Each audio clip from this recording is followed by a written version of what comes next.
Bunduk Alaya. Nung apansinan niyo, ing Bunduk Alaya, lalon nakatamo, ngening lalon tayo. Pablasa nga tinyang libo-libong mata, tahimik magmasid, nuta mo man munta. Diyos ay kantadang balita king legwan, sabi na ning amlat, ken lamanok nangan. Kayan tabi na laningaring sinukwan, ban pagmasabalde, lahing kapampangan. Ingke katang lahi ereburing mate. Kapampangan tamong wagasat dalise.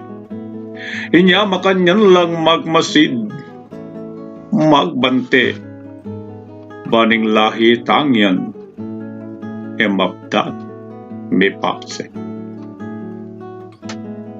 Nung nanuing buyot, ding kekatang salu, dening ang kantada, burida nga balu.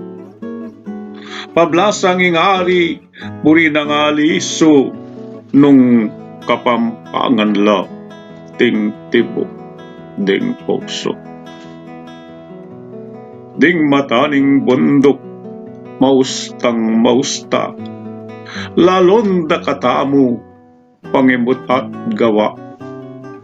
Nung kapampangan niya gamit tang salita, king pamilipayan, pamalak at diwa. Awong alang lugod, king amanong siswan, mistulayang taksil, king aring sinukuan. Inya marapat yang mikakintal kanwan, antimong udas na ning lapwad ng tipon. King amano tamo, yan yaing kaladwa, naning kapampangan na lahitang sinta, nung ingamanong yan mapdane nawa, ing kekatang lahi, mapdayang kambena. Inya kapatad ko, ikas tamong matni, king Bunduk Alaya akekatang saksi. Mateta na pamo at mamin malasi, bayo ya mawala, ing kekatang lahi. Salamat po, ing kekayong pamagiranta.